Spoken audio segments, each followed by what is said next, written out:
Hi, I'm Andreades, and welcome to Psycho Bible, babbling about psychology and theology. And I'm happy to have on my show another guest. This is Sam Andreades.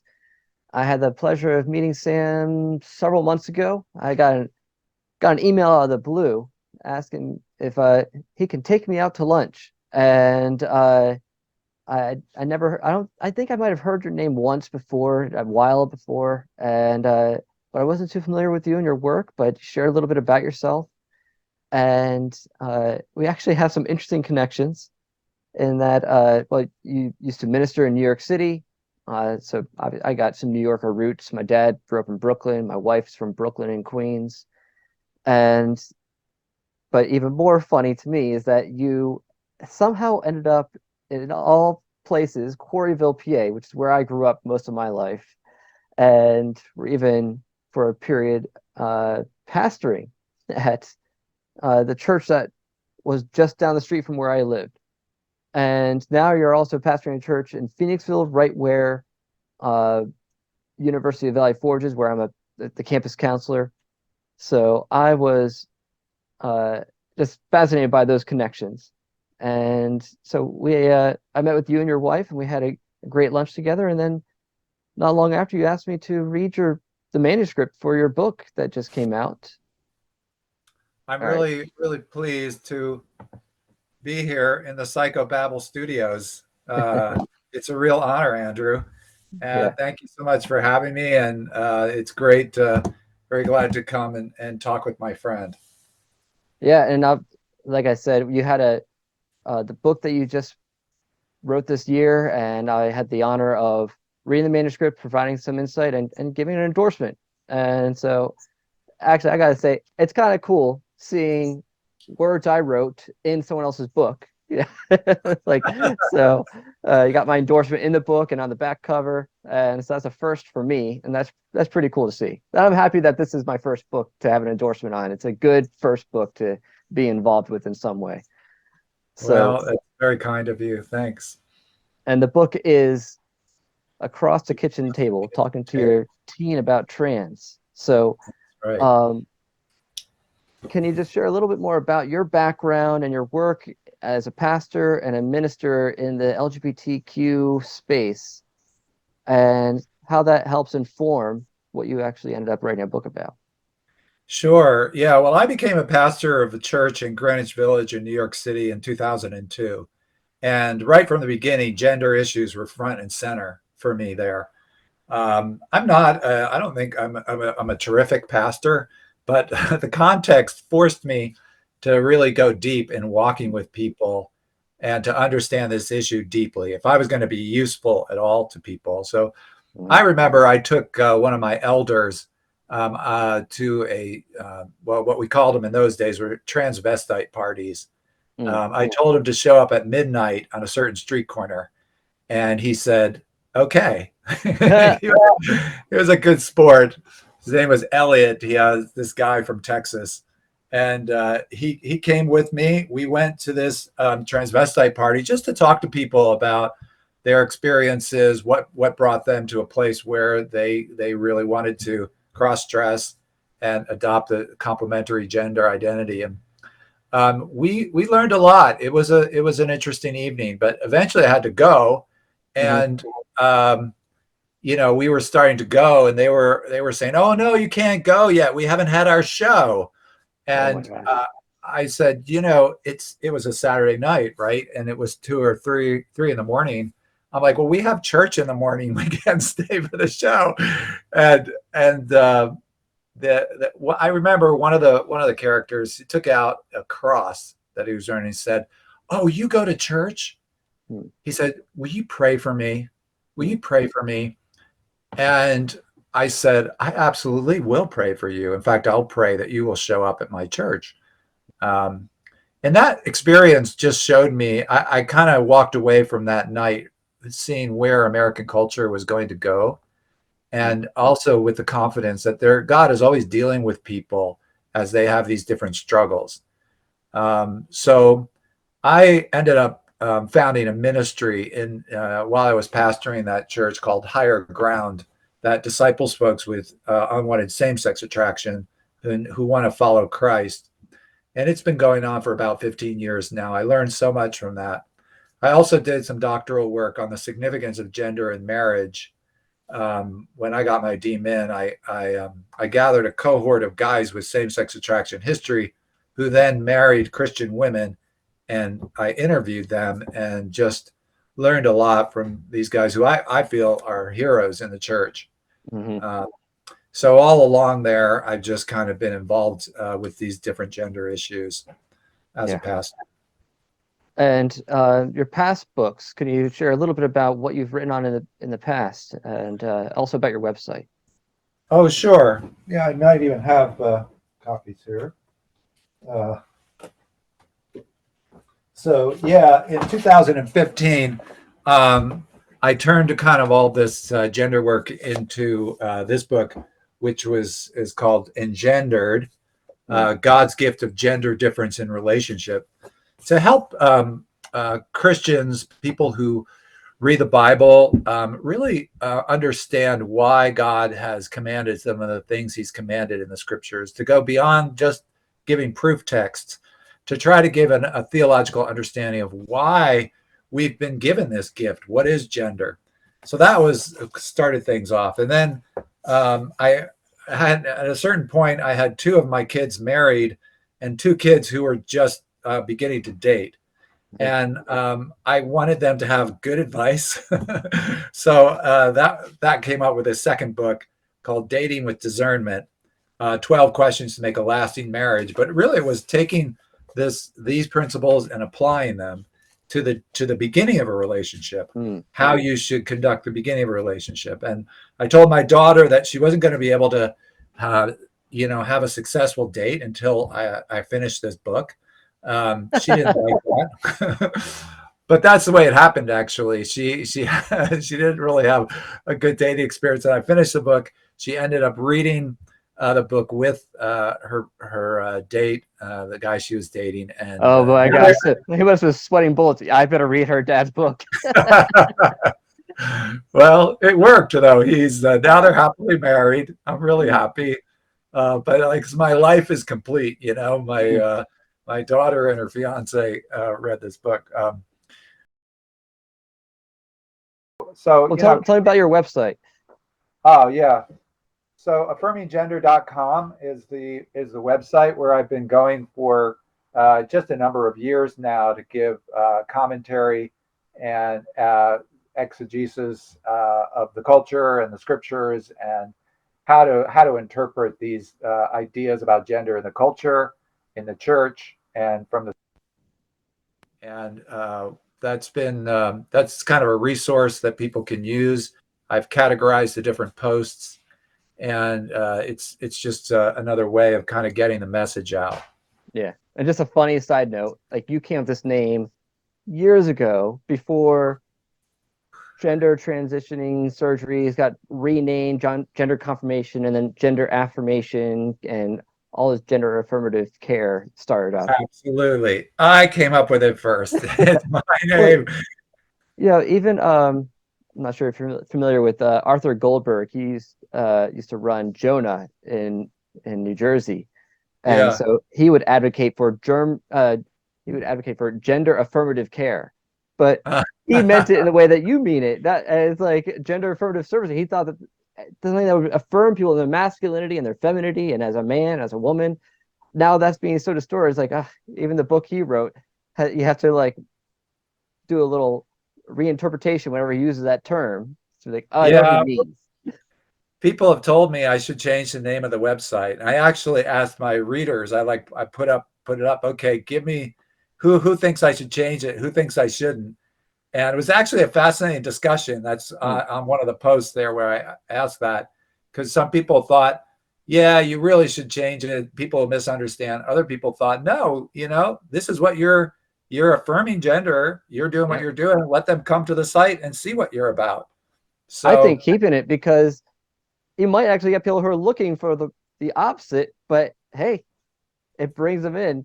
Whatever. Well, I hope so. I mean, that's part of the idea of the site, is to have respectful conversation. I'm not there trying to torch people or make people who've made certain decisions that I might not agree with, feel bad about them, but to really try to give hope for people who need it and Yeah. want it, and have honest conversations. So people are allowed to disagree in the comments, and so long as they're respectful about it. Yep. And let me also check in. Your current church or your current ministry, what is you're currently most active in doing at this stage? Well, right now I'm associate pastor of Ironworks Presbyterian Church in Phoenixville, as you mentioned, Yeah. our connections there. Uh, and I'm really glad that I'm so near to Psychobabble Studios, that we can set up here and have a collaboration. But yeah, that's been, I came on there to help a friend of mine who had planted a church there. And I've been ministering there as a pastor, because that's what I've been for 20 years. And that's also kind of work that I'm doing. Yeah. Yeah. And so what led up to writing this current book, Across the Kitchen Table? Yes. So, well, it was a need that I saw. I went around talking, I go around, I do these presentations and seminars on building a theology of gender, where I try to say, what does the Bible actually tell us about the gift from beginning to end, try to make it systematic. And as I've been doing that, I noticed there was more and more of a desire and a need in the church to understand transgenderism, because there's such a cultural wave washing over us about it. And Mhm. people a lot of times are just caught, dumbfounded. They have a teenager who comes home and says, I'm queer, non-binary. Or maybe it's not their teen, but their teen's friend who says, I'm trapped in the wrong body. They're asking the teen, like, the teen is asking their parents, how should I respond to that? So there was just a great need for the church to be equipped in understanding and appreciating this, and being able to help the people they love, who either have gender dysphoria or are somehow identifying as trans, or influenced by trans, and how do they respond. So I wanted to give a real deeply biblical perspective, and to folks, to help them respond. That's what the book is about. Good. And so walk us through how should people approach the book? Are they reading it to come up with Well, ways to first they argue should with buy their it. students, or yeah, buy the book. Yeah, Maybe read it, we'll definitely but have a that's link to probably it in the show notes and in the description for sure. that's how they should approach it, first of all. Actually, a little anecdote: when you're doing your book release party, I love how you made a little note here. These are on sale for just this moment. After this, please buy it at regular price, because it's hard to make profit off books. It's, unless you're Christian book Stephen King, publishing. it's hard to really make it a sustainable career. Oh, that's right. Yeah. Well, the title, this is it here. The title is Across the Kitchen Table. We're really marketing it to parents, but it's really for anybody who wants or needs to understand trans from a biblical perspective. And it's not a hard read. I really appreciate your going through a pre-published copy to give me your thoughts. Um, that they were really valuable. But when either you yourself or your loved one needs the theological clarity about how to talk about it, this is a way to do it, and it's not a overwhelming thing. You just getting some principles to understand, to be able to enter into the conversation, and to do so in a very helpful way, because the Bible doesn't leave us adrift in these matters. Yeah. Yeah. So that said, then you have this flow chart. It's like right away, one of the first things you do is sort of lay out. So your child says they're, these days it's not just trans, but it's I'm non-binary, or I don't Cool. feel at home in my body, or I'm queer or gender queer. There's so many now. LGBTQ plus is just getting bigger and bigger. So you sort of give, here's some basic things to look for and how to organize the different potential things that means when your child says this. So could you get into what that flow chart is? Yeah, that was your favorite part of the book, wasn't I it? really like that. It was really helpful. Yeah, so this is the beginning of the book. I have a copy here. So it kind of looks like this Very when I good. finally um, compile the flowchart. And it's when your teen or your friend says, I'm third spirit or whatever, I'm trapped in the wrong body, and your head is swirling. What do you say? How do you respond? So I'll go through it. The first point, and this is the first box. It's kind of not exactly a box. It's the first response, and that is to affirm your love. This is very important for parents to be able to do that. Doesn't mean you're agreeing with what the teen is saying or their interpretation of things, but you're just emphasizing your value your valuing of the relationship, which is an important thing to do. The Bible tells us to speak the truth in love. So we need in those moments as good parents to start with the love, and the truth will come later. We need to make sure that they understand we're so glad that they're talking to us. This is the time to say things like, "Honey, I just want you to know, I will always love you. I want to walk with you through this. Let's explore this together," and things like that to help the child know that they're accepted in you.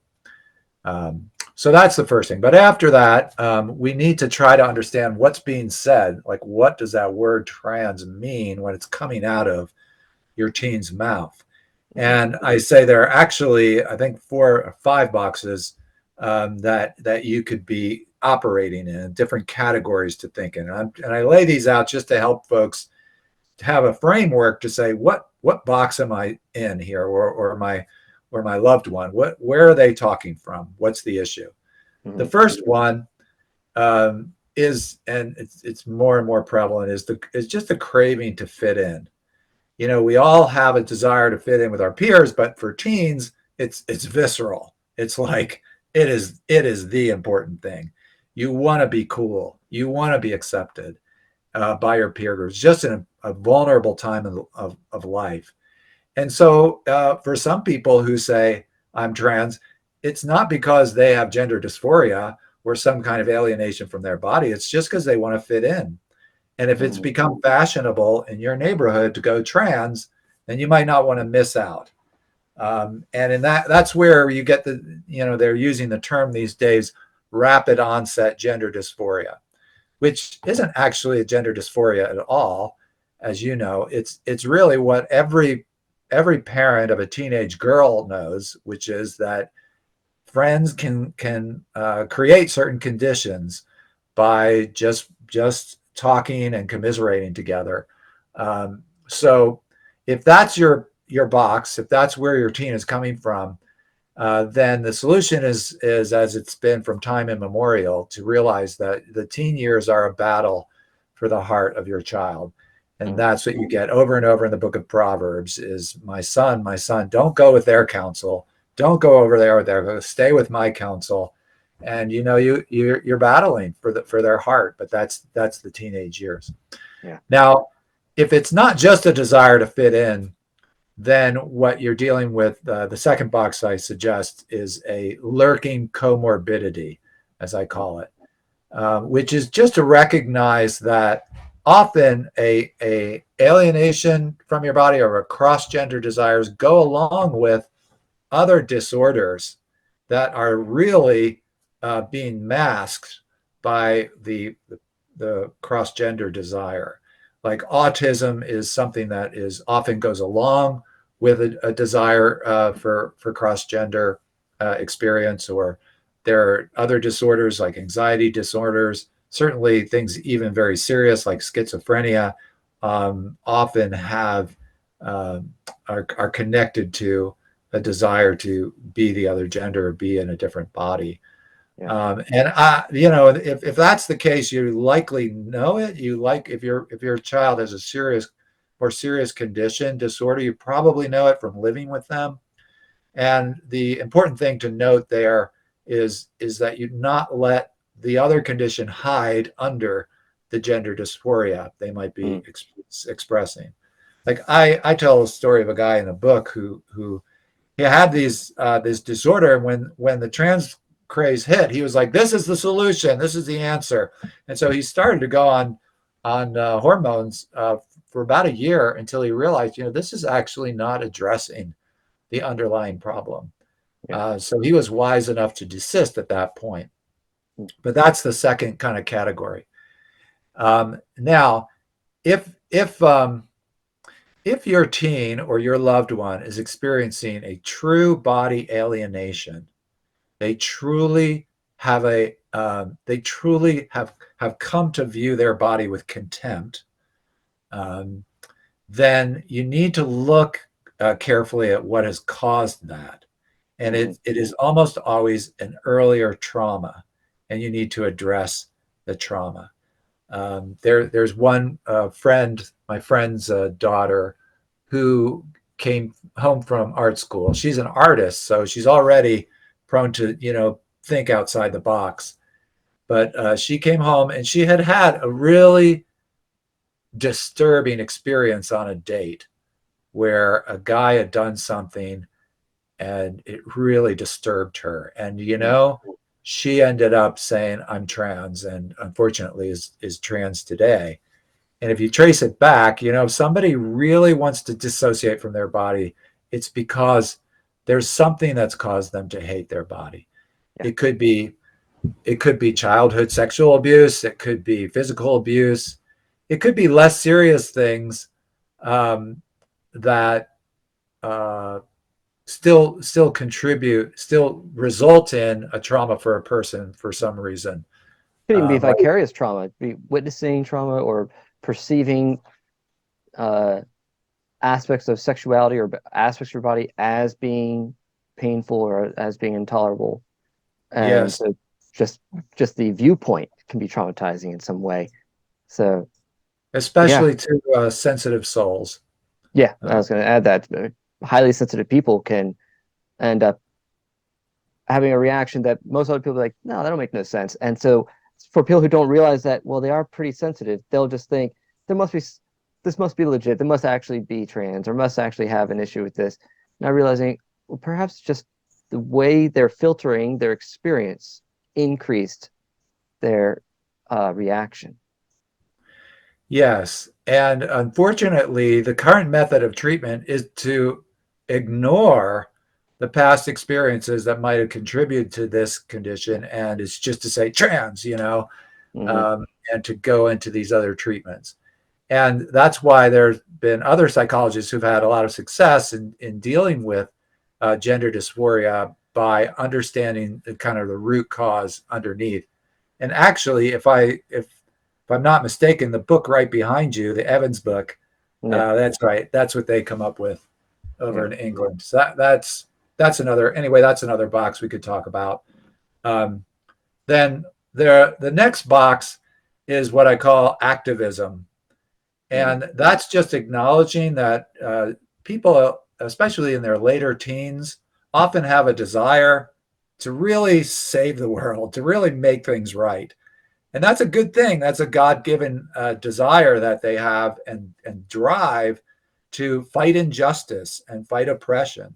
And if you've got a teen in that situation, a lot of times they're not even, it's not that they're really experiencing an alienation from their body, but they see others who are doing it and they want to stand up against the bullies and they want to make sure they're not, people are not being oppressed by the patriarchy. And so they adopt this identity to help stand against the man, Hmm. and that's what it's about. And if that's the case, you want to praise their desire to help and to stand up for the outsider, but you also want to help them to do that in a way that really does help them. Um, and so I think those were, there was one more that I included for the sake of completeness. Well, let And me that, actually, can I comment first on that? There's oh, something sure. about the teenage years. Idealism is kind of like the major uh, phase that we all go through when we're teens. We're taking on our values that we passed on. We're judging our parents if they fit those values or not because they taught it to us, but then we now are evaluating them and the rest of society. But there's a key thing there that idealism coming from ideology can put people so much where they're just in their ideas. And when you're so much just in the world of your ideas, that can aid this separation from your body. So it's very Gnostic when you're all just about ideas and ideology, it ends up contributing to that Gnostic split from your body and realizing that the two belong together. So I think there's a connection there with how prone they are to idealism and staying so much in their head too much and thinking about things, Yeah. imagining things. Yeah, idealism may be the key term there. That's good. Like I was talking with this one guy who was home from college, and I was talking with him and his mother. And you get these guys, unfortunately, they're these big hulking guys. They're never going to pass for women. They're never going to pass for women. But they're gonna say they're women, and you better accept it. This guy was a political science major, very bright. And I started, talking to him, and actually I was kind of admiring him because he was standing up for the cause, and he was actually being very masculine in the way that he was, affirming and asserting he was going to save, the situation. And I was just looking at him, say, wow, if he could get in touch with that and recognize that masculinity in himself, he could really take some steps forward in his own gender and realize he is a man, But no, he was being manly to argue that he was a woman. Irony. Yeah. And so the last category that I include for the sake of completeness is adult cross-dressing for sexual arousal, which you, I'm sure, know. I know that a lot of people that I deal with, that's really what's going on if they're adults. Might not be what you're dealing with your teen, but the majority, it's still the majority.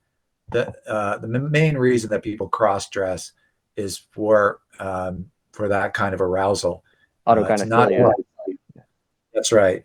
It's not allowed to be talked about in the media, but that's going on, and that's just good to be aware of. Yeah.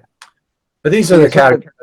and you That's sort of basically have it down based on how frequent the different likely categories your child may be in, or at least a person with it. So, that's right, based on my experience, and I do give the disclaimer that these box sizes could change, but mhm. based on my experience so far, this is what you can expect. Any predictions with where culture is going and where these trends are going? What might increase, what might decrease? Um, yeah, that's a great question. Well, I think that the first box, a craving to fit in, is going to get larger and larger um, until it becomes unfashionable again. Um, Mm-hmm. what you have going on in a lot of middle schools now is that for a certain year, it's like really cool to be trans, and then the next year, and so all the girls decided they're trans, and then the next year it's not so cool, and then they're not trans anymore. So that's something that goes on. And it's my prediction here because we got some evidence that Gen Z males are becoming increasingly more conservative, and they don't want these girls who are super progressive. And so that the desire for companionship with a boy may serve as a deterrent for that trans identification. But I think that the activists are aware of this, and so therefore they're pushing the trans identification at an earlier age, prior to puberty, as much as possible, to sort of prevent the desire for uniting with the opposite sex, taking them off that conveyor belt of trans identification. So I'm curious if where the things go as Gen Z boys and maybe Gen Alpha become more conservative, how that might interact with the rapid onset gender dysphoria that we see so much among girls. Yeah, very good. You're looking at a very fine grain uh, you're looking at the statistics finely grained, but I would say that I'm not optimistic Mm, because uh, the the statistics are 1 in 5 Gen Z are identifying as some letter of the LGBT plus yeah. uh, movement. 1 in 5, and that's because there's been this um, basic destruction of gender and relationship, which is I talk a lot about in the books and stuff that and argue that the gender itself has been deconstructed. So even if people switch and there's a kind of backlash and there's now more conservatives, that's not going to put back in place the things that are needed for people to realize their genders, Mm, because there's just so much that's been torn down. So I yeah. think whatever the relative size of the boxes will keep increasing, Mm, because people, when you lose gender in relationship, you lose gender. And so mm, people, whatever the different letters are going to be, people are going to not know how to be a man, not know how to be a woman, not know how to be in relationship, therefore. yeah. And there's just going to be a lot of carnage, Yeah. And sadly. so that brings me to another thought I had about the comorbidity piece, because the activists, they're growing aware of what we're pointing out, those who are critical of gender theory. And people have been noticing the whole connection to autism.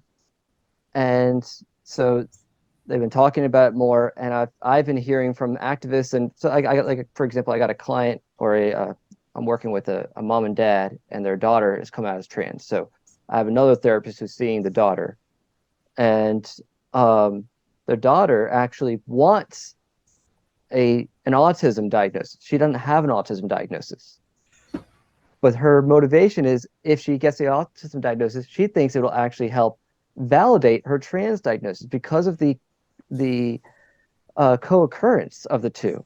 So it's showing me that there's an effort within the activist community to just say, well, of course there's more autism people who are trans, because that's just how it is.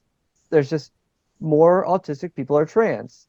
Instead of seeing the reality that more autistic people are more likely to be duped or influenced by trans propaganda and the trans ideology. They're just saying, well, that's just how it is.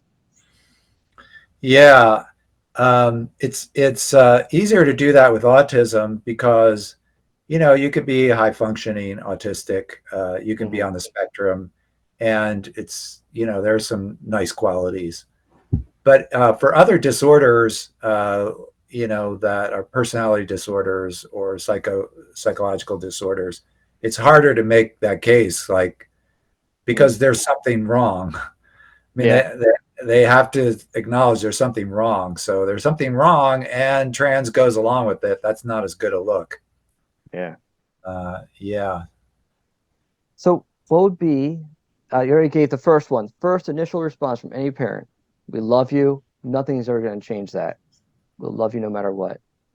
And what will be some further guidelines that you would give for parents? Good. Good. That's a great question. Well, first, calm down. Hmm. You're inside. You're like you're thinking the worst. Like, this is the worst thing in the world. No, you just need to calm down.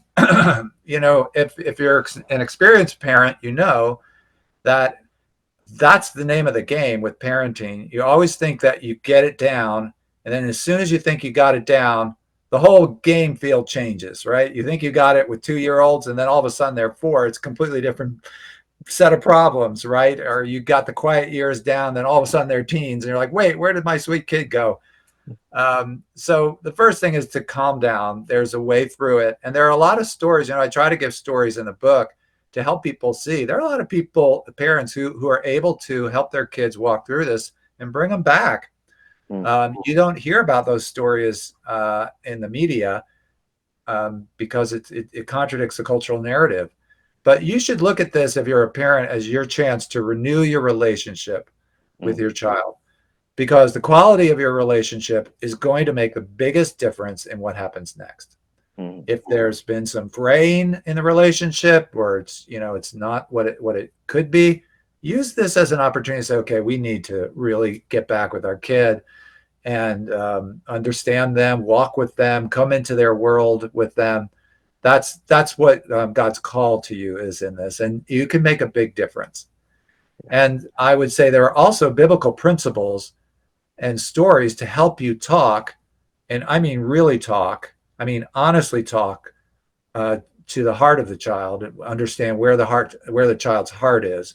That's what I provide in the book is just their talking points, their principles. Say, let's talk about this together, how you feel, what the Bible says, what God thinks about it, and go on. I give a one story in the book of this family who I think is just heroic in the book, and they made understanding gender a family theme because Mm. their very young child just was extremely gender dysphoric. I mean, from very young, Mm. and so this was a real difficult. The kid was adopted, and they didn't know what had happened in his past. But when they got him also at a very young age, he was just already fantasizing about being a woman and doing all these things just to dress up as a woman. It was a real battle, but they took it on. They did what parents have to do, which is say, look, this is our situation. We're going to love our kid. And it became a family project of kind of understanding gender and practicing gender.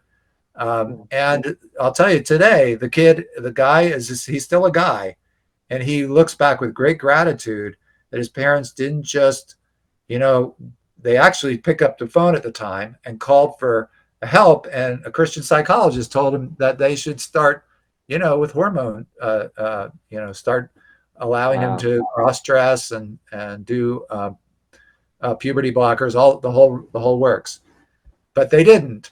They stayed with the child, and today he's very grateful that they did. He is very much a man as Mm. a grown up. So get in there with them. And I guess the other thing I would say to parents is you have to appreciate that this is a call on you too. You will likely need to grow in your gender. It's because all of us actually have to grow in our genders. Mm. This is what I mean, that it's all part of the same piece, that we all need to grow as men and as women. We need to grow in how we be men, how we are properly men and women in marriage, how we love each other and love each other differently in our genders. And likely, you're going to have to grow as you try to walk with your child and bring them to a point of saying, wow, the gift that God has given us is good. Mm. Gender is a good thing. They have to see that in your relationships. They have to see that in you. So we're going to need to grow as well as parents in this situation. And that's part of what God is doing, I think, in our families. Yeah. And you said something interesting when you're telling the story about the family practicing gender. So this hints that gender is not just something that you are, but something you do. Can you elaborate a bit on that? Sure. Well, if you read the Bible, you'll notice that's always the way the Bible talks about it. At the beginning, it does say, "Hey, we're created male and female," but after that, the instruction that we're given about gender, the stories that we're given, they're all about relationships and how gender comes out in relationships. And so the Bible, you notice in the New Testament, for example, the instruction that's just particularly gender heavy, it doesn't say, man, you are this, and woman, you are that. It says, man, you do this for her, and woman, you do this for him, whether it's husband, wife, or brother and sister. We gender is about relationships. So it's not only who we are. I mean, who we are is in a way in our souls. It's hidden.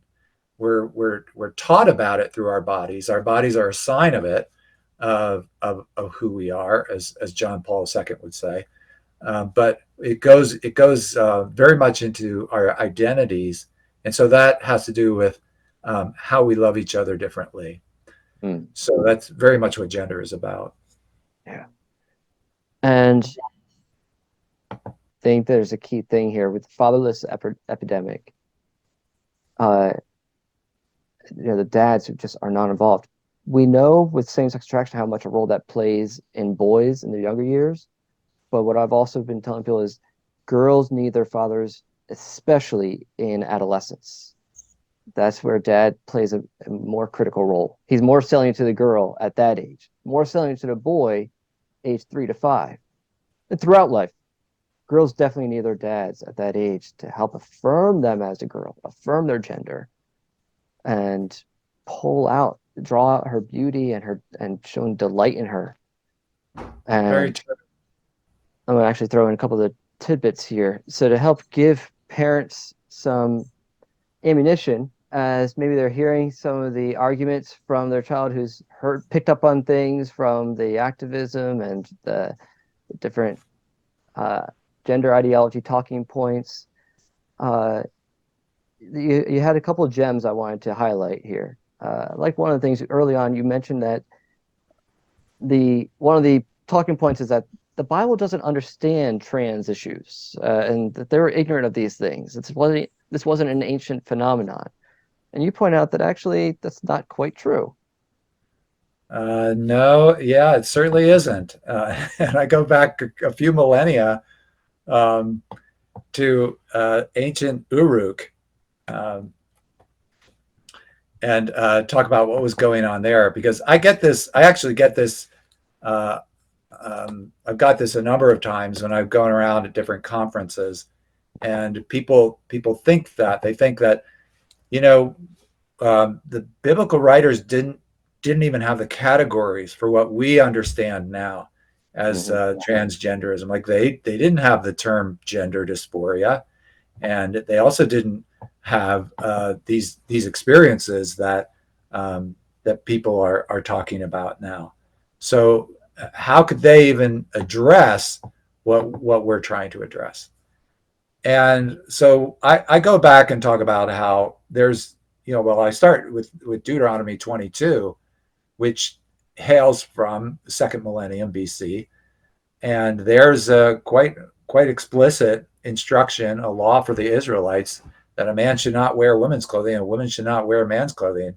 So you got to ask yourself, if the prohibition is there, it's Mm-hmm. probably because the temptation was there, and the practice and the cultures around them was there also. But you can go back even earlier to ancient Uruk, which is something that I do.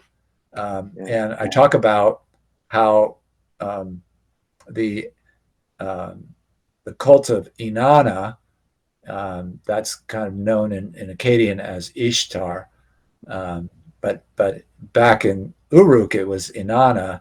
Um, she had this. Um, she was a goddess, and she had this persona of transformation. She was about overturning things, overturning the foundations of things, and so she would do gender bending and gender blending, and you can see it in the ancient poetry that's written by her most devoted priestess. Um, and so Inanna would be the person you would go to if you were not comfortable in your gender, and appeal to her in order to transition. And she, the prayers to her are like, you turn a man into a woman, you change one into the other, and you dress women in men's clothes, and you dress young men in clothes for women. And this is, we're we're talking about thousands and thousands of years ago. And she was very influential for about 1,000 years. Her poetry was repeated. So the Bible writers were aware of this, and they address it holistically by giving us a real theology of gender. Yeah. I also Yeah, think about some of the other ancient pantheons, like the Greek gods. There's times where Zeus would change forms and mate. You definitely see this with the Norse gods. Odin would become another animal and you know rape women essentially. I think Loki would as well. Loki would even become a woman at times. And yeah, right. modern post-Christian society activists hears that and saying, "See, it's old, it's ancient, it's good thing." And it's like that's not to those ancient cultures credit. Christianity and Judaism always stood in opposition to the surrounding cultures. Just because something's old doesn't make it any better.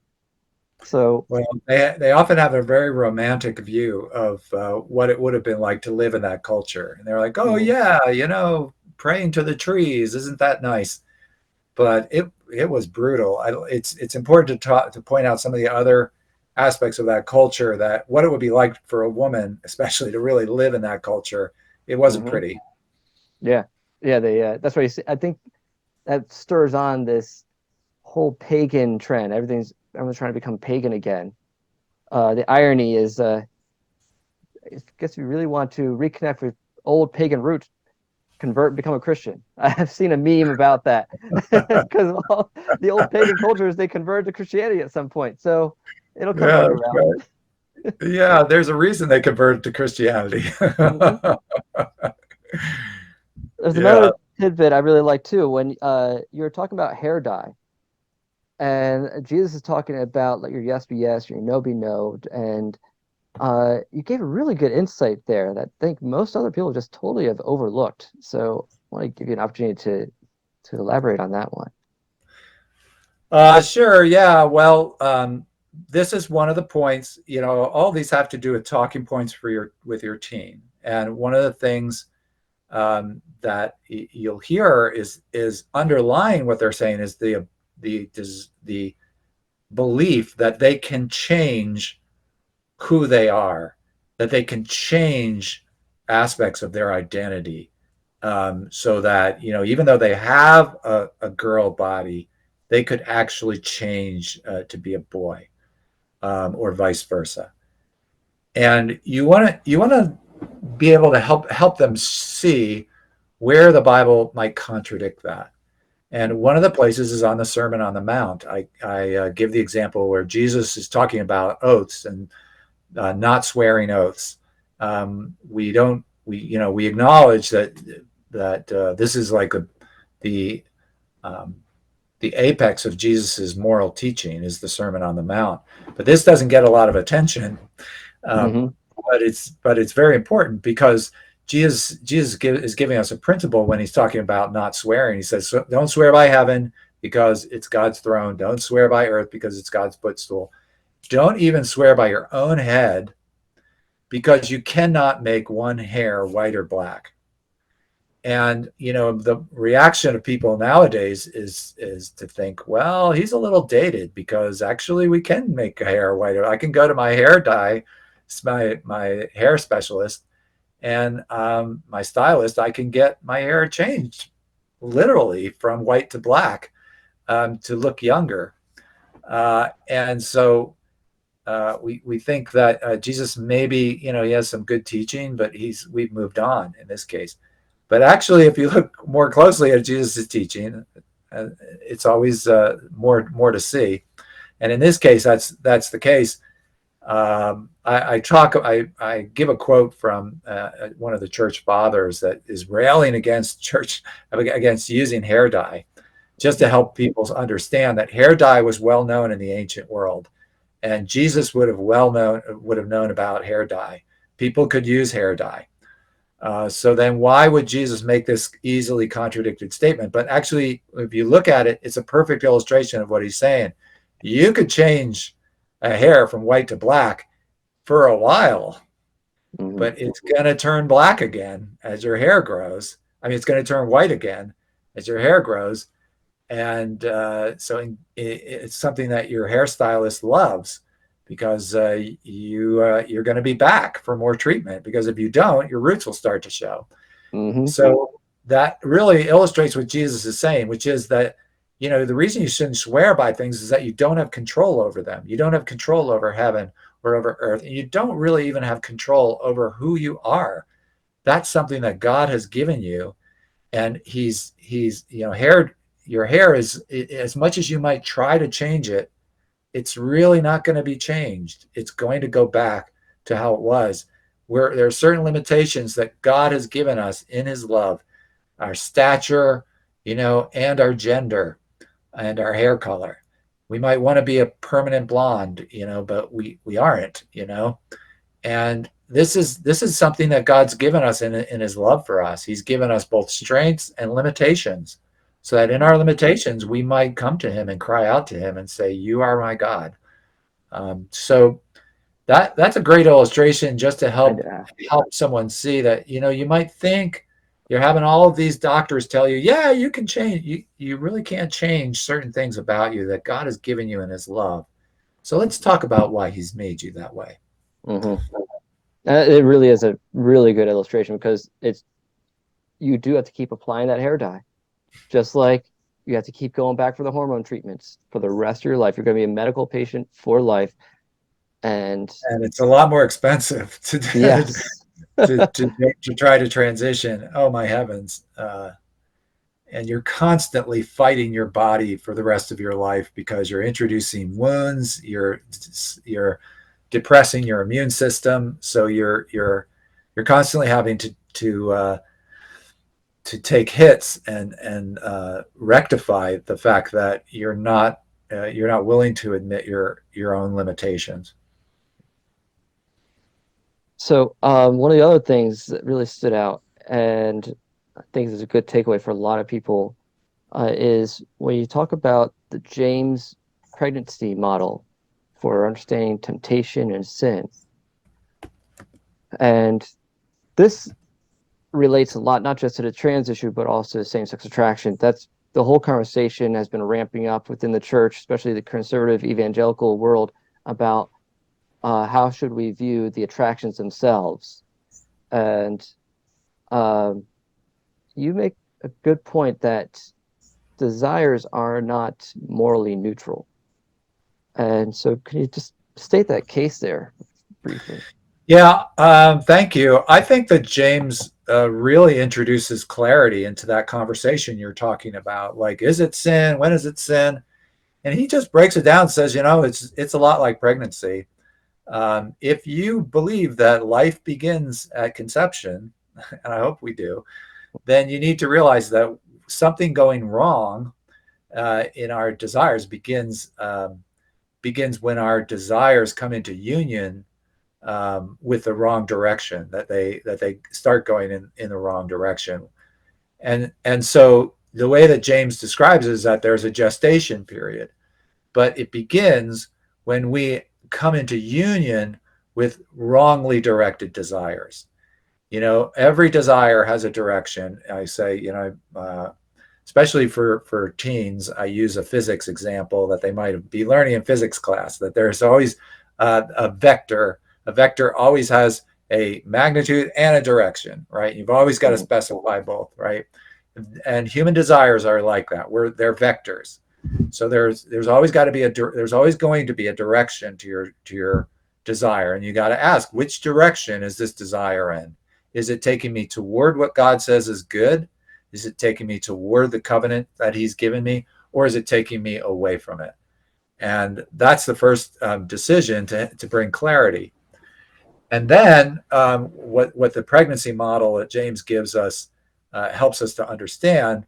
This is just in James chapter 1. You can go and look at it. Is that when we come into union with wrongly directed desires, that's where the trouble begins. And if we stay there, it eventually gives birth to sin. Yeah. So what you want to do is not come into union with those desires, not identify with those desires. Because what happens at conception? You have a spouse identifying with the other spouse, coming into union and saying, we're one. Okay. So that's exactly what you don't want to do. In my experience, trying to help guys with same-sex attraction that you mentioned, it is very important that they do not identify with those desires, because as soon as they do, they've lost. They've lost the ability to resist those desires, because it's part of who they are. Why should they resist? There's a constant rationalization that happens in the mind. Whereas what we're taught in the Bible, in the New Testament, is that in Christ, we are separated from our wrong desires. They're no longer part of us. They're part of the old man. We don't have to go in those directions anymore. And it's very important to not identify with them. Yeah. Yeah. So it's not just a morally neutral thing, like, oh, people just happen to be trans, and maybe we just live with it. Same thing with same-sex attraction.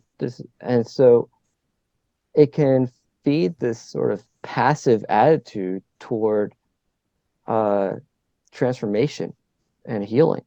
So people are just like, well, if God wants to change me, he can do it on his own. I don't have to do anything about it. It's like, it'll just happen.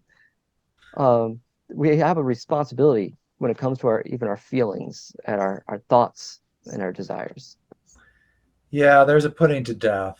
And, you got to be careful. Like, I was sharing the stage recently at a conference with a woman, and this was a young Gen Zer, and she would say, "Yeah, I'm a queer Christian," Hmm. and she was married also at that point. So she wasn't. It's not like she was walking in these uh, uh, wrongly directed desires, if we could put it that way. She's being a mother. She's trying to do it the way God wants to, but just because this is the way the Gen Z talks, she's like, well, I'm a queer Christian. And, I have to say that, I understand what she's saying. She doesn't quite mean what it sounds like, Mm-hmm. but I really advise against using that language because, as I said, it defeats what you're trying to do. Um, and it's not your identity. We're not taught that way. As you're saying, there is an effort of putting to death, as the New Testament tells us to do, desires that are wrongly directed. And putting on. Yeah, it's like you said earlier about doing gender. Like in a way, she is putting it on, but she's Yeah, still identifying with the sort of desires that she still has to some degree. It's like, why? Why do that? Why hold on to that when you are doing gender? You are being female. yeah. You are married. And I think in her case, it's just because she's adopted the language of the culture. There Mm, wasn't really. I don't think she had a real danger. She's very happily married, and she's doing well. So I thought she was very courageous to come and talk about her experiences. So she was a great gal. I just think that she's not thinking about what she's saying and how that might be not helpful for others. yeah. So, for the sake of time, I guess we'll move to my last gem I wanted to expound upon. I really like when you're in the chapter about valuing women, and you're bringing up about the woman with the issue of blood. Mm. And 12 years she suffered with this. And at the same time, it's no accident, okay? What the authors of the Gospels include is not arbitrary. And what details they decide to give. Why tell us that it was 12 years? At the same time, she's dealing with that issue of blood for 12 years. Jesus is on his way to heal uh, Jairus' daughter, who is 12 years old. And she's sick, and she dies on his way there.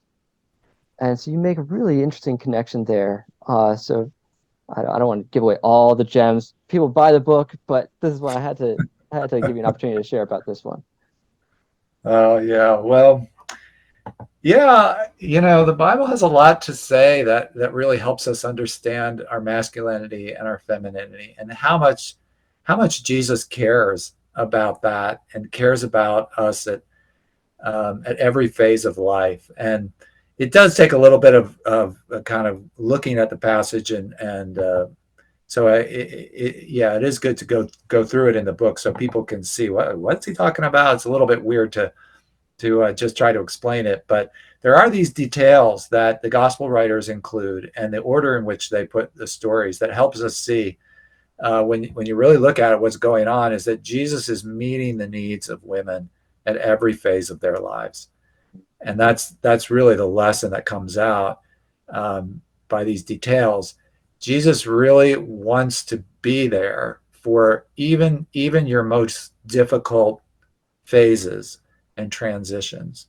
Whether you're a young woman who is coming of age and there are things happening in your body that you don't understand, maybe you don't like, maybe there are times you really don't like your body, or you don't like the way that guys are looking at you, or you're upset that guys are not looking at you. All sorts of these things. Jesus is right there. And he's right there to minister to you in the ways that you need. All the way to the other side of things, when you might be an older woman who is you've maybe had children, and that's the way you kind of identified yourself, because it's taken up so much of your life, and all of a sudden they're not there anymore, and your body is changing again into a way of not being a child bearer any longer, and you're beginning to wonder, wow, am I really a woman?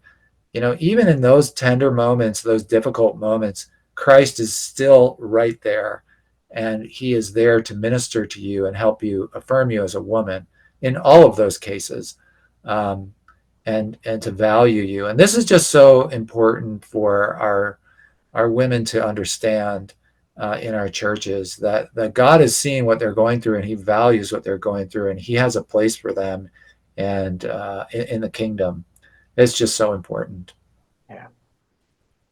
So, how can then churches, whether we're talking about as a pastor or just another member of the church, best support parents who are dealing with one of their children identifying or struggling with gender, trans issues, as well as the child themselves? What are ways that the Yeah, churches can best serve?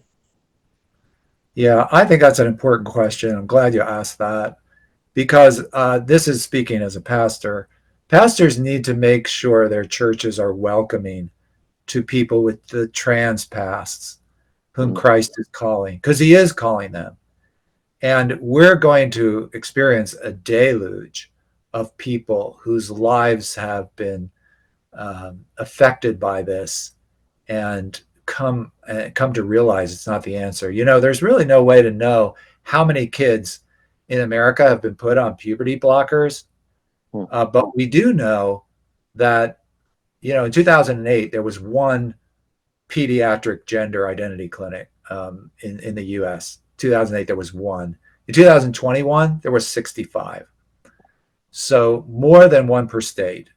So they multiply, and they only multiply because there's business, because there is because it's lucrative. Actually, it's a way of earning money. So we don't know how many kids are not counting or have been put on puberty blockers, but we do know that once they're on them, almost invariably they go on to cross-sex hormones as adults, almost mhm. invariably. And so what you have is this large army now of the next generation, many people who are going to be going through the process of hormones, and then after the hormones, the operations. And after the seventh operation, many of them will wake up and realize, hey, you know what? This is not the answer. And what have I done? And then they show up in church. And Mhm. what are they going to find? Are you presenting a welcoming atmosphere in the church? Do you speak from the pulpit in a way that creates a culture of welcome to a trans person or a previously trans person? Are you thinking about your facilities and how to handle like bathroom situations safely and kindly? Um, so I would say we need to be thinking about that now, because it's Mhm. it's coming. And I would say also we can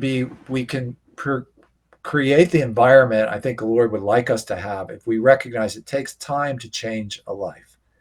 When someone comes in, it's not just, oh, now you're committing to Christ, so it's just going to be a switch that flips. I tell one story in the book about a trans guy who converted to Christianity, and it was a year before he got rid of his dresses and his Mhm. hats and his handbags. And that's, if you think about, if any of you, are adults of your listeners, and you came to Christ as adults, you know that it wasn't overnight, that it was a Mhm. process. Even maybe after you confessed Christ, there were things that the Lord needed to do, the Spirit needed to work on you in your life. So can we allow people in transition, so to speak, ex transition to Christ? Can we allow them some space to step into their new identity in Christ? Can we walk with them in the midst of that? Yeah.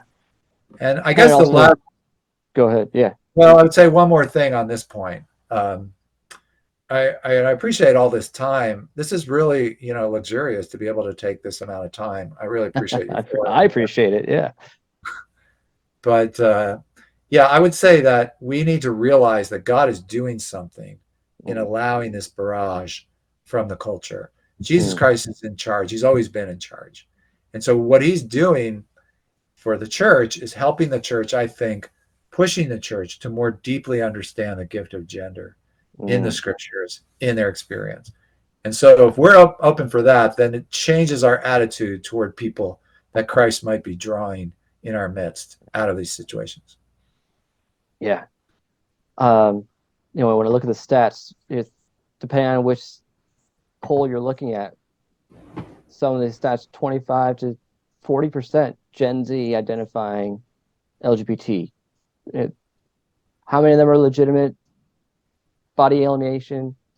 Who knows? But We who don't knows? know. Maybe a lot of them are going to still go down that transition. Either way, even if it's just for the activism's sake, they're still dealing with some confusion with what gender is. But I look at that 40% LGBTQ and I think about when I first started doing work in this field, it seemed like such a niche field. Like, oh gosh, why are you focusing on that? Like, what, 3% of the population deals with LGBT stuff? And look at Right. it, it's exploding. Now we need more therapists and counselors and pastoral ministers that do the work we do.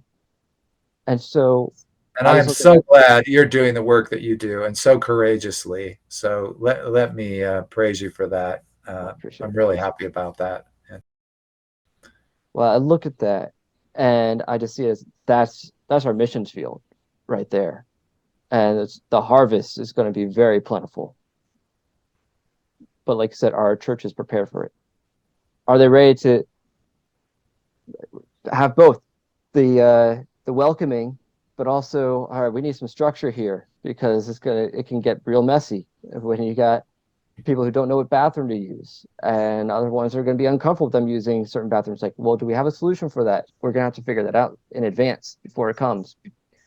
And so, on top of it, it would behoove us as this deluge is coming to have resources within the church for helping them through that process of detransitioning, of deassisting, of integrating again, of coming more into their actual gender, coming to identify with their true sex. Do we have well-informed, competent pastoral care workers and ministries that aren't just going to just give pat, trite answers, but really get in the trenches with them? And that is so vital that we have people who are prepared in our churches. And yeah, parachurch ministries and outside counseling is good, but we also, as a therapist, I am desperate for churches to be good support systems for people because so many of the clients I work with, they come to me alone and scared and mm, thinking I can't tell anyone in my church about this issue I'm struggling with. And so there's only so much I can do as a therapist because part of the healing process involves having community, having a brotherhood, having a spiritual mother and father, spiritual brother and sisters that can come alongside you. And I'm desperate for other people in that person's life who aren't a therapist because even when I'm being kind, being gentle with that person, back of their head they're thinking, yeah, but you're being paid to do that for me. yeah. But when it's someone who's just being a good brother in the Lord and they can really sit there with that person, just walk with them. That is so vital. I don't think people realize how much benefit that does. So, Yeah, it's very true. Very true. In the family and in the church, those are yeah, vital. yeah. Very good. Well, as we're winding down here, any other tidbits or final insights before we wrap up our conversation? Well, yeah, I would just say that if you are a person of faith and you really kind of, if you think that this issue is not going to touch you, Mm, you're very much mistaken.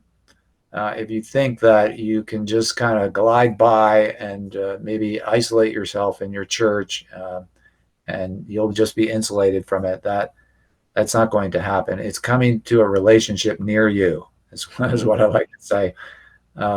So I would urge that you can equip yourself. This book is helpful. It is not that long. It can really put you in a place where you're feeling confident when this comes into your life that you can speak to it.